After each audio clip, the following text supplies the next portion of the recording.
We ready? All right. Hey, everybody. Welcome to the Human Unicorn Pod. I'm with a human unicorn, a dear friend of ours.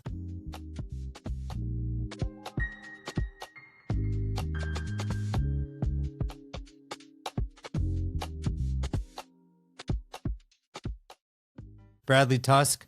Very timely because we have a crazy mayor's race in New York City. We do. We had a crazy primary, actually, and so for full disclosure, we actually shot an episode right before that primary, and both of us were like, yeah, Cuomo's a shoo-in. Yeah. I mean, the polling said that. We were just talking before we started recording how the polling was wildly off, and then I'm guessing that most of the people watching and listening are people who really care about tech, and I think there are a lot of ways to use technology, see what's happening in the prediction markets, ask AI what AI thinks people think, use the Google search index, things like that to really better gauge voter sentiment. Because I think, you know, as we saw, the traditional method of polling was wildly inaccurate.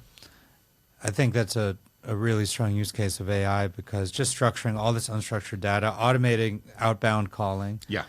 crawling through, I don't know, Reddit, you know, and obviously weighting, different content sources appropriately, but like creating like an AI poll. For sure. Which could be much more accurate than like a Rasmus. It absolutely could. So then this gets us to another, are we at this level of AI yet, right? Which is, so that is, because I know the economics of polling pretty well, potentially a good lifestyle business, right? There are lots of pollsters who probably make $2-3 million a year. They're happy.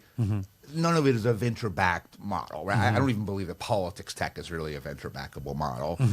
Are we at the point now where people can build businesses based on AI that are not meant to be venture-backed businesses and are just meant to be lifestyle businesses, and the technology will help them do that business better? Have you? I haven't really seen that yet, but I imagine it's coming, right? I think this is, my 10-year-old said this. I said, this is a money question, right? Like, what's going to happen when AI disrupts all jobs? And he said, I think everybody's going to become an entrepreneur. I was like, all right, you can't have 8 billion entrepreneurs without Right. you need people to buy products. But to your point, maybe everybody uses AI to create their own little lifestyle business, right, across every vertical. And they become very productive entrepreneurs, and they're paying their bills, and that's fine. Yeah, I mean, I think the challenge is, look, if you look at every major economic transformation throughout history, the steam engine, the car, the computer, whatever it is, it always long-term results in a lot more jobs and economic activity. The challenge is we didn't really live through those shakeout periods before as adults, right? So this is the first time in your lifetime and my lifetime where that 20-year window till it gets to that point is our kids or young people that we know. Like, we're okay, but like it will impact. And so, when you're just reading the history book, you don't think about like, well, what happened to those people between 1910 and 1924? Because it's just like time went on, right? But because we're going to live through that, it's like, how do you get to the right outcome at the end and also take care of the people in between? It's crazy. Yeah, The Daily had an episode actually this week on all these computer science graduates that were promised these incredible jobs, and now they're having a hard time getting jobs at Chipotle because that's also automated. Totally. Or think about like my parents who are immigrants. Their kid going to Ivy League. Their kids going to Ivy League schools was like the top priority. Right. And then like when I, after law school, turned down the law firm jobs to work at the Parks Department for $28,000 a year, they were devastated. But you turned out okay. It worked out.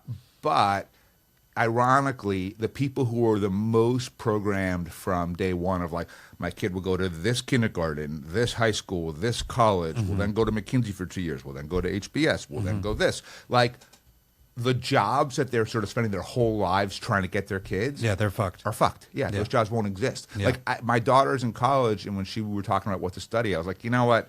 Just study whatever the fuck you want, because like who knows? Yeah. Right. So for me to tell you this thing or that thing, like I don't know, and anyone who tells you they do know is lying. Yeah, I think HVAC repair was like the most secure job post AI. Right. We have been actually investing in sort of adjacent trade school businesses for that reason, and also for just when you look at the polling, however inaccurate the polling might be, the belief among the American people of the value of a 4-year liberal arts degree has plummeted, right? There is definitely value for some people, but it is not for everyone, right? But we, for a long time, developed a worldview that everyone should have that exact experience, and it's not right for a lot of people. I mean, even like I just mentioned law school, you know, back in the day, you didn't go to law school. You apprenticed for a barrister. You took a test. You became a barrister, right? When I took the bar exam, as I was studying, I'm like, I did not need to go to law school for anything. If you just decided right now, like,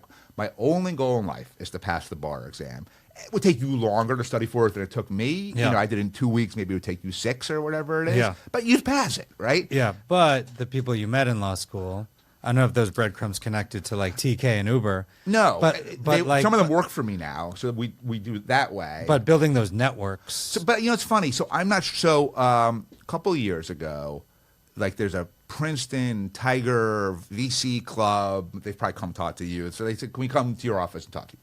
Sure, right? So it's like 25 kids, and I'm finding them like a little annoying because they're all the kids that are being like absolutely programmed to go work at Goldman or whatever it is by their parents. And one of them said, well, what advice, which is a good question, what advice do you give your kids? And I said, you're going to hate this, but I tell my kids where you go to college doesn't really matter. I don't even look at where people went to college when I hire. And they were sort of devastated by that because it literally was the opposite of their entire life sort of experience and purpose. And so one woman said, fairly enough, well, you went to Penn, you went to the University of Chicago. How could you say this? You know, it worked out for you exactly right. So I went back afterwards, and I ended up writing a column on, I looked at every job I've ever had from when I was an intern in college all the way through like my bookstore and everything else, and asked the question, did the networks I made in college or law school help me get or do this job? And almost across the board, for me at least, the answer was no. Oh, wow. Yeah. For me, it's the exact opposite. Huh, okay. My co-founders at ENIAC, I met freshman year, sophomore year. My best friends are still... I still have a lot of friends from college and law school, but that's different than professionally. Yeah. Some of them even work for me, or invest, you know, whatever. But. Yeah, I mean, but I guess my point is the use case outside of network for college then is what? There may not. Well, that's the thing, which might mean what? That, I guess I get to the point of like a lot of things, not just HVAC, but maybe even law, can be 2-year programs that cost a lot less money. People take out a lot less debt. Maybe they're not learning like classic literature along the way, but it might end up for them being a much better investment. Yeah, it's wild. It's moving so quickly. I'm on this chat group, and like Claude 4.5 came out this weekend, and like everybody's going nuts. And yesterday Sora 2 came out. I mean, it's just like, man, it's wild. It's wild out there. So the big conversation is the upcoming mayoral race. About 5 weeks away. We were wrong a couple months ago. And you know, thanks for organizing. Obviously, we have a small group with Zohran this afternoon. Today, 2 hours. So what the fuck? Well, here's how I would analyze it, which is two things happen at the same time. One is Cuomo boxed out a lot of other potentially good centrist candidates because they're like, well, I can't compete against Andrew Cuomo. And, you know, he has been part of the establishment for literally 50 years, like since his dad started being governor, that all the insiders were like, well, he's the guy, and the polling reflected that, and the fundraising reflected that, and everything else. He's the Joe Biden of... Yes, right. But at the same time... 2024. Your feelings about Andrew Cuomo, good or bad, were set, right? Like, he can't do anything to make you like him if you don't like him. And if you do like him, you like him, right? And so, like, he had no real room to grow from where he was, only to fall. And Zohran, I think, correctly understood, when you look at, again, however accurate it might be, all polling, and if you take quantitative and qualitative data, and I just see a lot of this, I would say it's probably accurate. The two issues that New Yorkers care about, quality of life and affordability, right? And there are a lot of people who... All humans. Yeah, right. But I'm saying like those are like the two... It's not like New York has a massive, you know, pandemic or crime epic. Like, there's not like one overwhelming thing. It's just like, the city doesn't feel great. The subways feel kind of icky. Apartments are too expensive. And what Zohran understood, and I think he's politically a brilliant guy, is if you're the far left, even though in theory, like I'm sure there's some document that says our mission and purpose is to take care of the neediest of us all, that's not really their voters, right? Cuomo won pretty much all low-income neighborhoods, people of color, all of that. Zohran's voters are upper middle class, upwardly mobile, affluent, young, mainly white people who, in a lot of ways, are very similar to the Trump voter in that they were looking for someone to tell them, I hear you, I see you, which he did that really well, and, you know, hey, I'm going to get vengeance for you. So like I mentioned this before we started recording, the people in the 80th percent don't hate the 1%. They don't think about the 1%, right? They're thinking about their rent. They're thinking about putting food on the table. You know who gets crazy about the 1%? The 12%, the 9th percent, the 18th percent. And those are Zohran's voters, right? And like, so for example, when he was anti-Israel, that was a feature, not a bug. When he was pro-tax increases on the wealthy, that was a feature, not a bug. So he really understood these voters, and these are the most kind of likely people to show up and vote, and he captured them, right? And so, you know, I don't see him losing that in the next 5 weeks, but as we were discussing, from a governance standpoint, it really comes down to a choice, right? Which is, if your goal is to help truly the poor, truly the neediest, truly the worst off, the way you do that is with a clean, safe, well-run city that has lots of revenue to spend on social programs, right? If you look at sort of the DSA, Mamdani voter agenda, what do they want? They want higher taxes on the 1%, but the problem with that is you will lose a lot more than you make, because the Citizens Budget Commission came out with a report a few weeks ago that showed that based over the last 5 to 10 years, I forget what the date was, of the loss of millionaires from New York City, the budget has $13 billion less in it than it would have otherwise. That would pay for all of his stuff, right? To pay for his stuff, and then Trump is threatening to withdraw another $10 billion. And it would help with that too, right? So the Medicaid cuts, everything else. But if you want to keep the 1% who pay 40% of the taxes in New York City, the city's got to, A, feel clean and safe and well-run. And you can't keep they already have, you know, the highest tax rate in the country if you're a New York City resident. So like, you can't just keep raising taxes, because eventually people are like, well, screw this, I'll live somewhere else. And so ultimately, the interests of the 1%, which are, you know, don't raise taxes more so they don't feel compelled to leave, and keep the city clean and safe and well-run, and the interests of the 80th percent are aligned, because when you poll, again, the whole podcast now questions the value of polling, but when you do poll people in low-income communities, they don't want to defund the police. They want more cops, right? The people who want to defund the police are people who don't live in low-income neighborhoods, and they've never experienced crime in a real way, and they don't know what it's like. They're living in a world of theory and chat rooms and Ivy League grad schools and all this stuff. And so Zohran could govern for his base, which could probably keep him popular and probably even get him reelected if enough of them turn out, but at the expense of actually accomplish anything for New York City. Or he can disappoint them and do things to really make New York a better city. And honestly, a truly great leader puts what's right ahead of what's expedient, and that's what we're going to find out. Really well said. Now, if we had mobile voting, Yes, different world. which, you know, you've been an incredible leader on, who would win this election? It's a really good question, because the truth is still maybe Zohran, simply because, so overall the premise of mobile voting is if you believe that every policy output is the result of a political input, and for the listeners, like I spent, you know, years and years in city government, state government, federal government, executive, legislative, ran campaigns, like I have seen this from every angle. So my experience told me that's true. And if you believe that every politician makes every decision solely based on winning the next election, which again, my experience tells me that's true. There are some exceptions. Mike Bloomberg was one in my career, but there are exceptions. And because of gerrymandering, 90-something% of elections are decided in the primaries. Then when primary turnout is 10 to 15%, those are definitionally the voters at the extremes, the far right, the far left, or special interests that can move money and votes in low turnout elections. And those small groups dictate who wins and then what they do once they win. So we either get the chaos and dysfunction of Washington, D.C., and literally a shutdown started 10 hours ago, right? Or totally one-sided governments, whether it's the city of San Francisco on the left or the state of Texas on the right. And the only way to change that is to change the underlying political incentives for politicians. If the only way to get reelected is to appeal to the crazies, they will just appeal to the crazies. If turnout goes from 10 to 40, by definition, that's more reflective of the mainstream view. Things move to the middle. And then all of a sudden, it's not like right now, all that the Democrats who regularly vote in congressional primaries are saying is fight, fight, fight, shut down, shut down, shut down, right? So if you are Schumer or Jeffries, that's what you do, right?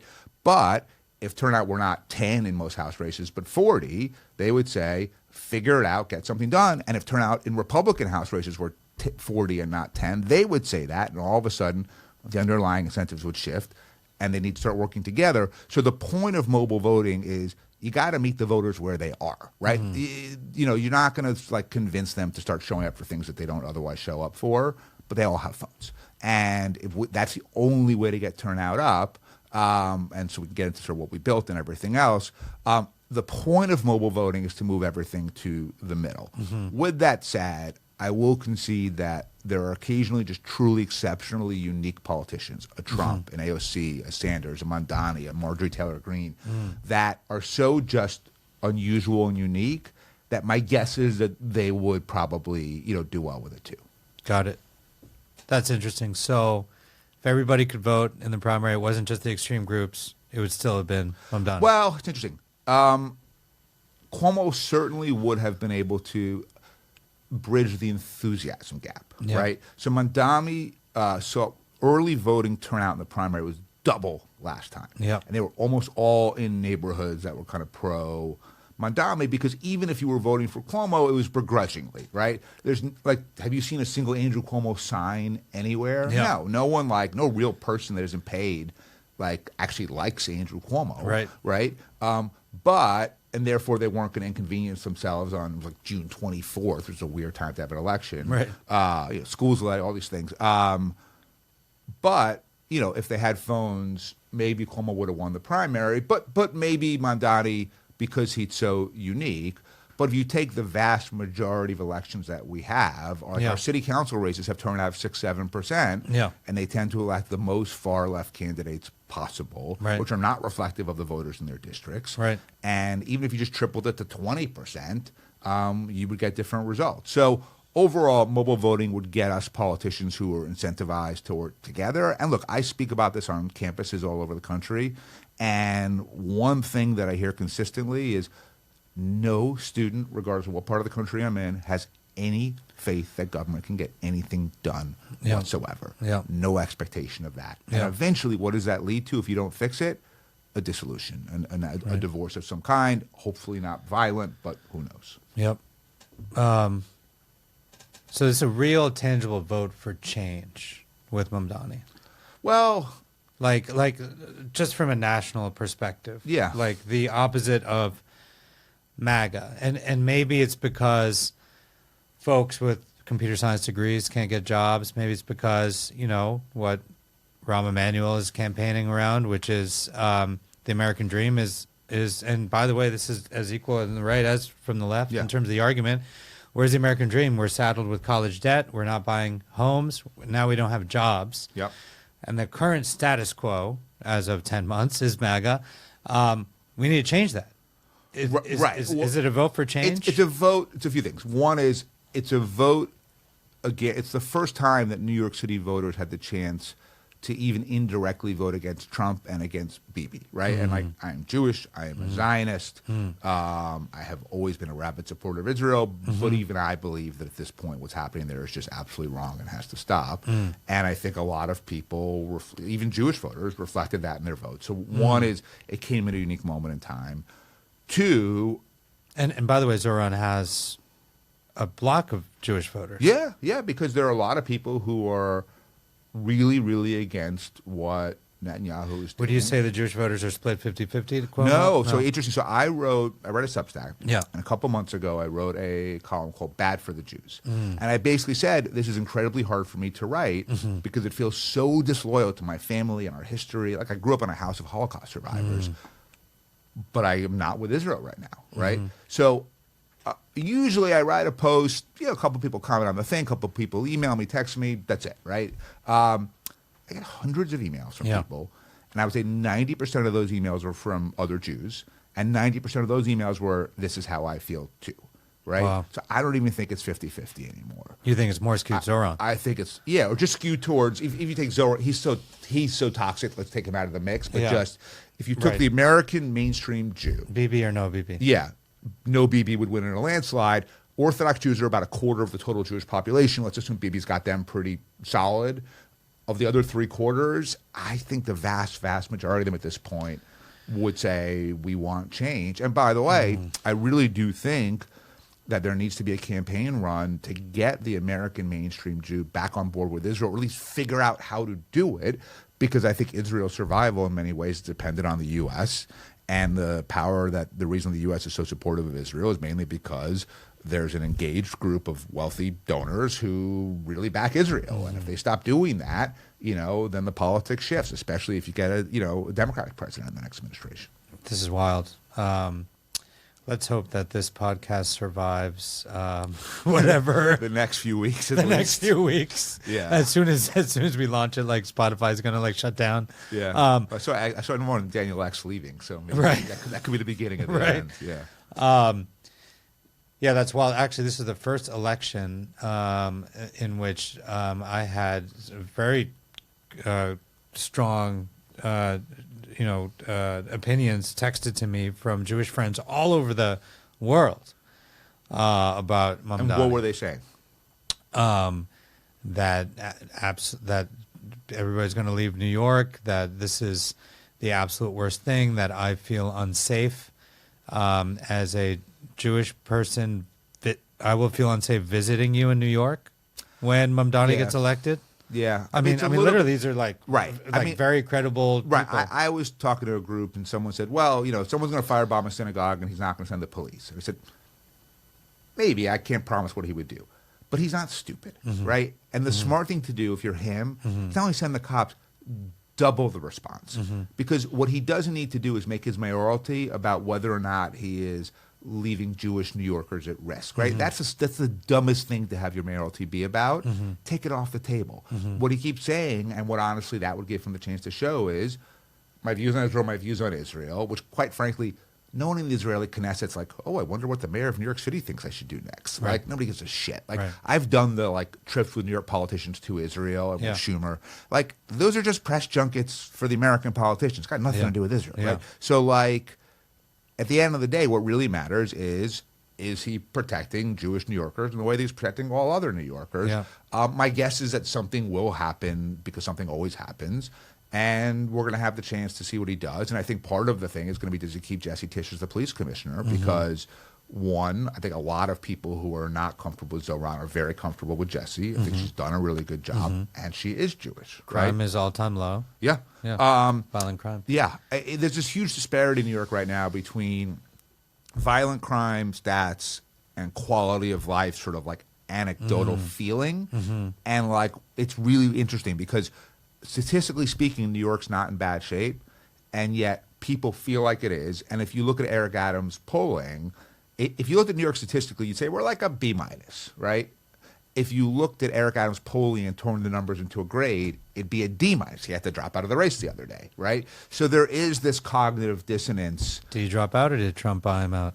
I don't think Trump bought him out only for, I don't know, but for a few. One is, it doesn't change the race. Unless Curtis Sliwa also drops out, who's the Republican nominee, it has very, very little. Adams was polling at 8-9%, and he stays on the ballot. So he's still going to probably get about half the votes he would have gotten anyway. Wild. And of the other 3-4%, Cuomo will get most of it, but that doesn't make a difference. If Sliwa dropped out, different story. Okay. And also, you know what Trump hates more than anything else? Losers. And right now, he looks at Eric Adams' polling and he says, loser. So I don't. It's totally possible someone promised him He has something. the worst ratings of anybody. Yeah, right. So could someone have incentivized Eric in some way? Sure. I mean, he was indicted for corruption, so it's clearly would not be unprecedented. But my guess is that it just doesn't add up for Trump. Only does what's good for Trump. Yeah. Here's something that I'm thinking about a lot: is Zohran a bellwether for this new movement in the United States? Or is this just are we following London breeds San Francisco, Portland, and New York is the last to catch this kind of, socialist. I mean, it's a good question, right? Wave. And we'll see. And look, in San Francisco, there was a big swing back the other way. Chesa Boudin, who was the DA, got recalled. Louis Grade, our friend Kunal Modi, is the deputy. Right. They've cleaned turned it that up. city around. Right. I'm going next week, and I'm actually excited to see it. And yeah, the new mayor, Dan Lurie, who seems really good. So a lot of those cities sort of did kind of see what happened. I think, Chicago, Brandon Johnson, who won, is now at like 13% approval, really unlikely to win his reelection as of now. I think it's two things. I think one is the continued frustration of the American people, just like I see on college campuses, will continue and will continue to result in, if someone is a demagogue and they are able to succinctly and sort of accurately capture the frustration of a group of voters and make them feel seen and heard, they will support that person on either side of the aisle.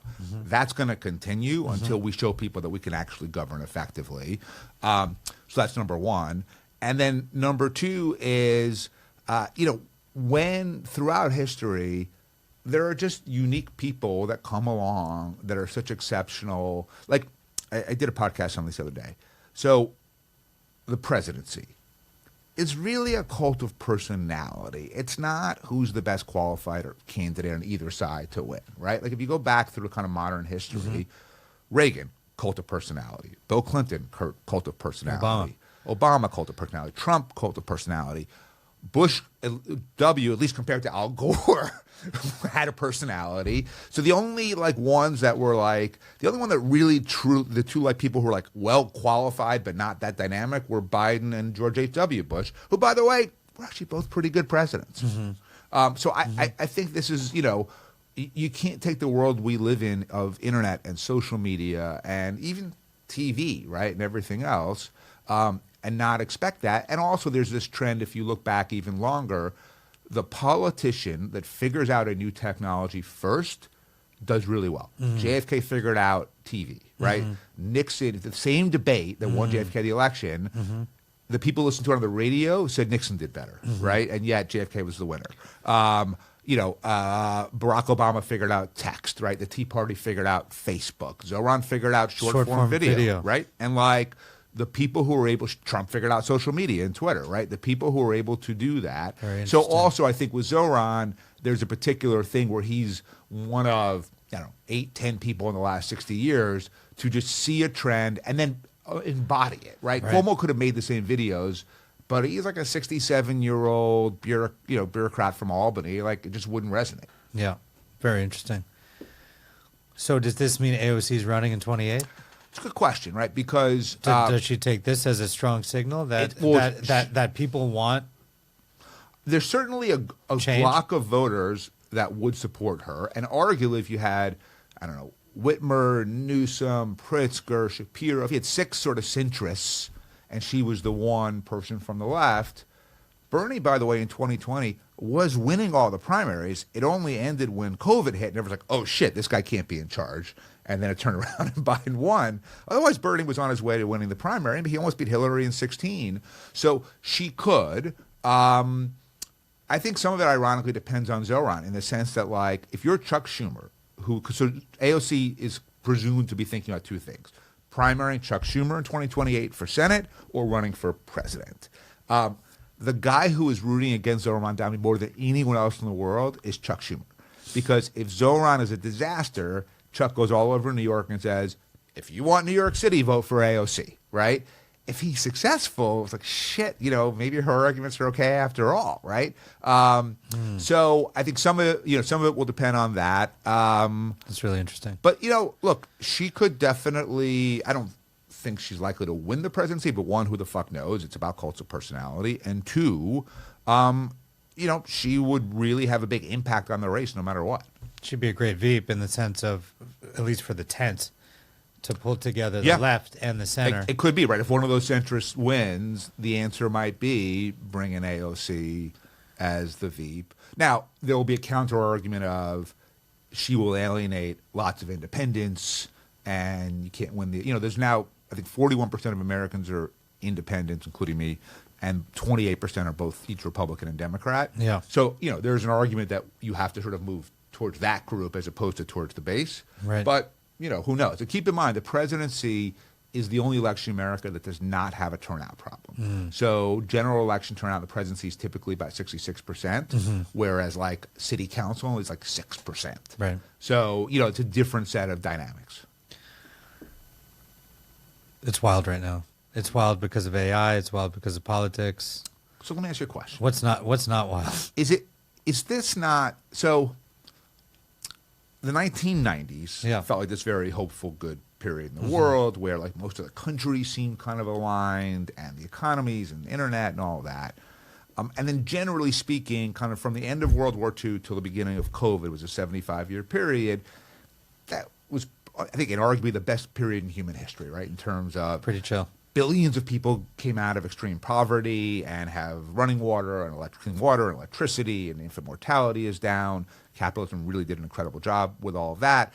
There have been wars, but really not that many in the last 75 years. Human history was really great. Maybe that was the blip, right? And maybe the reality of humanity is shit's always crazy and weird and hard, and things go wrong because you have all of these people, and some of them have zero-sum views of the world, which means they can only win if you lose. Some have, more abundance views of the world. And maybe the norm is what we're in, and we just don't know it because for us and even our parents' generation, they haven't known anything else. I mean, maybe this is all just a simulation. Could be. By the way, that doesn't. It's funny. For whatever reason, it doesn't bother me if that's the case. If it is. Yeah, it's all right. It is what it is. If this is all God's dream or whatever, like, so what? Like, right. I know that when I invariably bump my leg walking out of here because I'm such a klutz, it's still gonna hurt. Right. So, like, simulation or not, like. Right. I feel real joy and pain physically and emotionally, so I'm okay with it either way. Brad Tusk, you are an incredible human. I'd say Renaissance man. I know we met early days of Uber, and you've done so much. Thank you. To contribute to the community. You're so active. Your Substack is incredible. The book on mobile voting, Thank you. And everything you're pushing for, and it's still early days. Yeah, I mean, there's a lot that I'm trying. I will say I had a few. Are you going to run for something? No, I think I'd be a terrible candidate. So I was, so my bio. So I was the deputy governor of Illinois for 4 years. And unlike in, say, New York City, where there's like 6 or 7 deputy mayors, it was just one. I oversaw the state's operations, budget, legislation, policy, and communications. And I worked for a guy named Rod Blagojevich, whose name you might recall, who went to jail, who genuinely believed, and this was both totally crazy and yet weirdly rational, which was the job of running for office and the job of holding office were two different jobs, and his only job was running for office. So he refused to participate in governing. So for 4 years, I ended up by default, and I had no business doing this because I started at the age of 29, but deciding every bill, every policy, every item of spending, every pardon, everything. So I basically got to run a big state for 4 years already. If I could be magically appointed mayor of New York City, sure, I think I would do a good job and I'd love to do it. But I don't have that kind of personality. I'm not charismatic at all, right? And so I don't think I would be a good candidate. But I do think it's funny. I did have this feeling yesterday that for the first time in my life, I felt fully professionally realized. Meaning, after many, many years of both learning and building platforms and companies and organizations, that everything that I am good at, I'm doing. You're living your potential. I think I am, actually, right? Which is, and also, and that's the point of this human unicorn pod as well. That's why you're a unicorn. And also, I make choices that work for me that are not necessarily economically rational, that are not sort of concomitant with like the basic view of like more stuff and more status equals more success and happiness. I give away most of the money I make between mobile voting and hunger and all the New York stuff and the bookstore and everything else. But guess what? It makes me happy, and I have enough. I have good Knicks tickets. I have good Mets tickets. Like, I have the stuff I want. So I feel like I have sort of Knicks are winning the chip this year. I hope so, man. I was just listening to Bill Simmons at the gym like right before this, and he was saying that he thought Yabusele was, among the best free agent signings of the offseason. Okay. So, we go 10. Assuming Brogdon's the 10th guy, we go 10 deep. And Mike Brown has won Coach of the Year 3 times or 4 times, something like that. So like, oh, by the way, I met a guy that's friends with him. And he said, would you want to host an event to like welcome him to New York? I said, absolutely. Let's go. Yeah. So I'm there. I've reinforced that several times with him. I haven't gotten dates, but it's like my apartment at the bookstore, whatever. Yeah. But obviously you should be at that if it happens. What is your purpose on this planet? Not, you're living your potential. Yeah, I would say this. You're still a young buck. What is your Not that purpose? young. I'll be 52 on Friday. But Happy birthday. Thank you. From as early as I can remember, it never made sense to me to want to live like a normal life, right? A life where like you have your job and you're a family and you play golf and you retire. Like it just never found appealing. Like to me, it's like if I'm going to be here for however long or short, I want to have the biggest impact I can. And sometimes that's impact on politics or policy. Sometimes it's impact on innovation, like Uber or all the companies that I'm in. Sometimes it might just be on culture, like our bookstore. But whatever it is that interests me, I want to really be able to do something that goes beyond just me. And look, a lot of it is for the benefit of other people. But at the end of the day, just to be clear about this, I truly believe that if your goal in life is to maximize your happiness, the highest ROI of your money, your influence, your status is to do stuff that has some level of purpose and meaning because you just feel better, right? I know how I feel when I buy a really expensive car because I have one. And I know how I feel when we pass a bill in a state that says, okay, now every kid in the state will get free school lunch or breakfast and lunch. And like, I just feel a lot, and it's not, it's just an ROI question, right? It's not or like even my bookstore, right? Like the first year we operated, we lost $1.1 million. It's the worst business. The only good news is we're the only business in New York without a shoplifting problem. Nobody buys books, nobody steals books, right? It's just not a problem. But, and I fly commercial, and I did like exercise. Like, okay, for this past year, if I took all my flights, domestic flights, and I flew private instead of commercial, what would it have cost? And the answer was $1.1 million. I'm like, perfect A/B test here. Which is better for me? Forget about the world, New York, just for me, right? So you fly private. It's a little more convenient. You skip a TSA line. You find ways to drop the people that you flew private, and they probably think you're a douchebag, but you think you're impressive. Bookstore. I record my podcast there twice a week. And by the way, just for anyone listening, it's called P&T Knitwear, and it is the only podcast studio in New York that's free for anyone to use. So if you're looking for that, just go on our website and you can sign up for it. What is the website? ptknitwear.com. Yep. And we have an amphitheater with events there all the time. We have authors. We have like teenage open mic poetry. And we're actually kind of trying to make it a downtown 92nd Street Y. And more important than anything else, people pat me on the head all the time and tell me how wonderful I am because I own a money-losing indie bookstore. So just when you say, if you just try to quantify which thing creates greater happiness for Bradley, forget about anything else, the flying private or owning the bookstore is an exponentially better investment. And I think the thing that I feel really good about is that I have sort of realized that and then have had the freedom to act on it and to prove it to myself and to just keep doing it. Amazing. So your purpose on this planet? I mean, I think it's to take things in the world that could be done better or aren't working and come up with the idea and then the energy and the resources and the ability to actually make the change happen. And that's what generally we do, whether it's, all the stuff about our foundation. Like our portfolio company, the reason why you want me sometimes as a co-investor is not because my check's going to clear and the others won't. It's because I can get in there and solve the actual regulatory problems facing the portfolio companies. And like we're tangibly doing something, right? Yep. So someone might not like one of our portfolio companies or people who don't like Uber, right? Yep. I feel like we really made the world a much better place by legalizing Uber everywhere. Yep. So to me, if you're lucky enough to have the ability to sort of see what's wrong and come up with ideas and then the ability and the resources to execute on it, that's for me kind of the best place to be. I love it. Yeah, you're one of the best in the world, if not the best at that, Brad. So, well, I'm not sure of that, but thank you. I'll take it. Yeah. I also have a huge ego and insecurity and need for validation. So I would gladly take we that. all are humans, and we need that. something that AI is actually has their advantage on us. Right. The lack of ego. It's funny. I don't know if are you in any of the AI procurement companies? Like doing RFPs and stuff? We're in one called Hazel. I don't know if you're in any or not. But the reason why I'm in it is, our AI doesn't have corruption. It doesn't have like, oh, this person who's bidding is my friend and this person fucked me over. Doesn't have the lobbying. Doesn't have the relationships. None of that, right? And there are times where what you really want is not to have humanity. Sometimes you only want humanity. Sometimes you really don't. And there's so much waste in government procurement that if they were to use AI, look, I'm going to bring this up in the meeting we have today with Zohran, which is like, you should really be using AI for procurement. Now, he might say like, well, that could get rid of union employees and the union endorsed me and I can't do that. Maybe, right? But a great leader would say, if that's better for the people, I will do that. And so, the way that we started this podcast, like, we'll see who and what he really is. Yeah.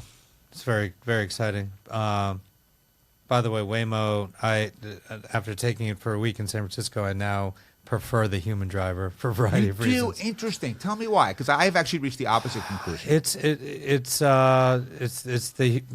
the piece of humanity. It's just like, not that I love these conversations all the time, but once in a while, and it just felt so post-apocalyptic and a little depressing. So it's interesting. So I've thought about this a lot, and I take them when I'm in San Francisco and LA or wherever, so there is sometimes the upside of a really lovely conversation with an Uber driver, and that makes you feel good. Yeah. But I also, especially in New York, where I just take Uber a ton because I got to be on the phone and get around, I have this neuroticism where I internalize other people's stress. And driving an Uber in New York, and this is also true to a large extent in San Francisco and LA, but is an incredibly difficult, incredibly stressful job. And if the driver's just having a hard day, a bad day, and arguably all of their days are hard, I somehow, even if there's no conversation, there's almost never anything negative, right? It's just either polite nothing or a conversation. And when it's polite nothing, but they're having a hard time, I internalize all that stress, and I start feeling it. So the upside of Waymo that I noticed, again, selfishly, was there's no driver's stress to internalize. Yeah. So it's funny because I think that there are two sides of it, and we both thought about the same question and reached different answers, but really for the exact same reason. Yeah. Yeah, that's you're an empath, I guess. Yeah? Maybe. I'm also maybe my girlfriend says I'm a little spectrumy, so I'm not sure if both things are possible. Yeah. But maybe. Yeah. Because you had a lot of Tylenol as a kid. Yeah, tons of it, right? Tons of it. Okay, on that note, Brad, thanks for coming to the Human Unicorn Pod. Thanks for having me on. I really Thanks for being a great friend and a co-investor and I feel like you're one of those guys that, we're going to build so many things over the next few decades, and hopefully it won't be MAGA for the next few decades, but probably. The one thing we know, and we wouldn't be VCs if we didn't believe this, is change is constant. Things never stay the same. They could go worse, but they don't stay the same. Yeah. And so that is, in this case, maybe a glimmer of hope. Change is constant. Yes. On that note, thanks for coming to the Human Unicorn Pod. Thanks for having me on, man. Peace.